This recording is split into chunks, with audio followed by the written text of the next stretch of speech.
right, Prlgl 115, Wills Trust and Estates. This is the guide for um, week number 6, Introduction to Wills. We're actually going to spend 6, 7, and 8 on wills. Next week, we'll talk about drafting wills. You'll interview somebody else from the class and you'll prepare a will for them. So that'll be your drafting. You'll actually draft a will that you'll turn in before our spring break. That's the plan anyway. So I posted some slides and you can follow along, but if you've done the reading, and I assume you've done the reading, if you haven't done the reading, stop and go do the reading, which includes the Illinois statute on wills and the Illinois Legal Aid Online one-page website that has a nice little summary of wills, and then an ICL section that I identified that you need to go find. So a will's a formal written document where you pick people that you want to give your property to after you die. And those people are called your beneficiaries. And I think most of you know that. Some other benefits of a will other than, and for most people, these would be benefits other than assigning their property when they die. If you have minor children, which many of you do, many of us do, you can name a guardian to look after those children if you have any kids, or if you have any that are still minors at the time you die. You can also name your executor, the person you want to do the work of gathering your property, distributing your property, working with the court to see that everything is handled properly, your debts are paid and all of that. Your property gets to your loved ones. Now, one thing to point out, and we'll talk about this again later, but just to kind of clear up some misconceptions, you get to pick your guardian or in your will, and you can pick your executor in your will. That's not necessarily who the court will approve as those individuals. So you can't control things entirely. You're stating your wishes in the will.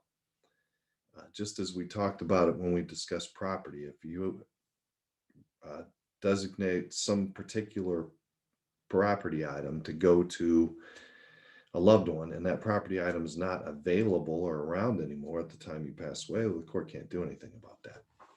So you're stating your wishes in this document. So a will's helpful to have if you have any special requests for how you want your property divided, because if you die without a will, as we know from studying intestate succession, the estate's going to be divided up according to the Probate Act and intestate succession. You may have heard the term living will, so we should probably distinguish a living will from a will, and a will is what we're going to focus on now. We will deal with living wills the time we discuss property and healthcare powers of attorney in a couple weeks.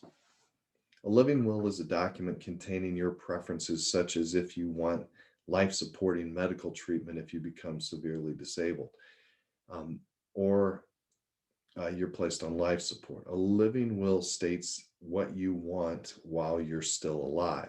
A will is a document in which you state your instructions about what is to be done with your property after you die.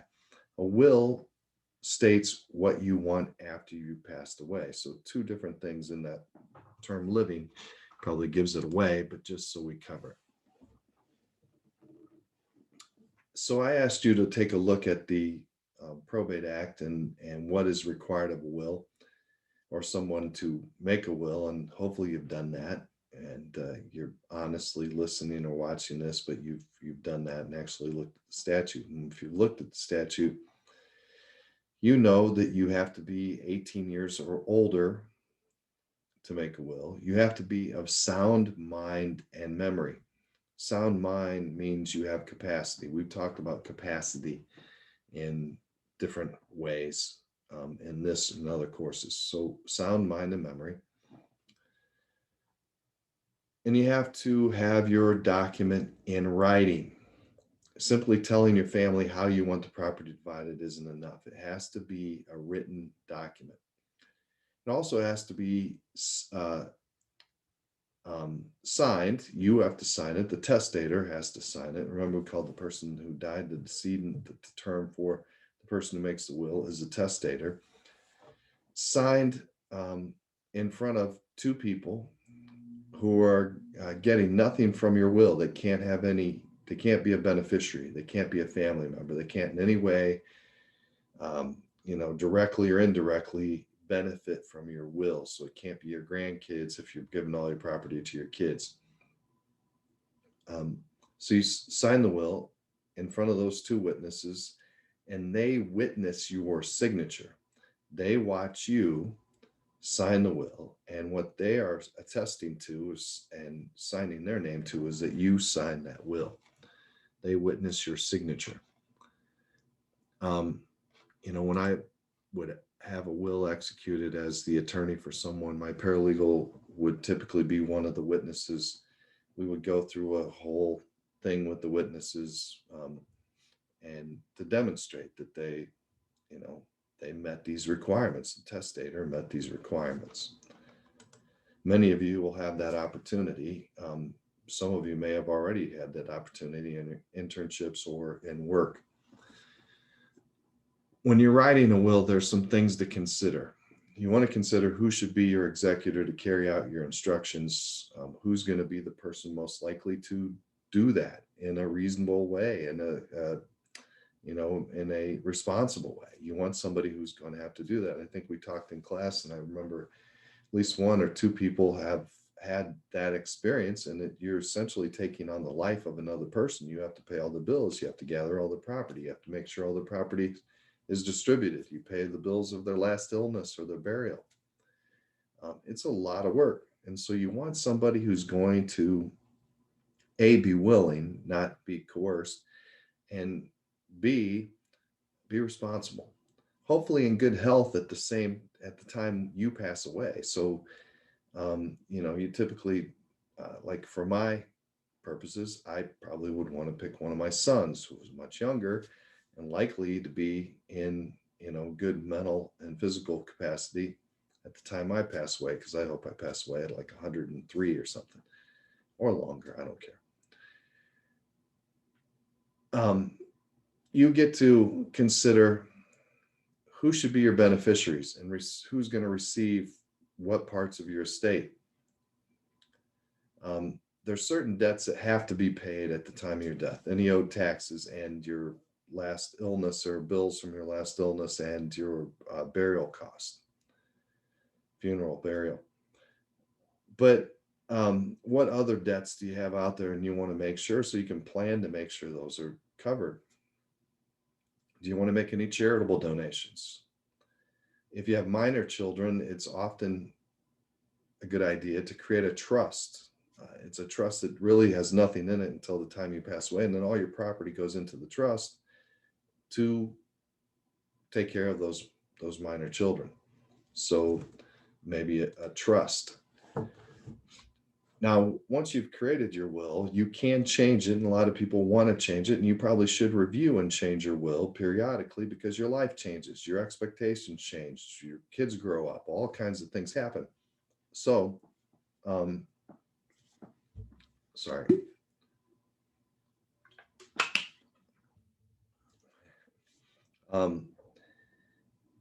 Even a minor change,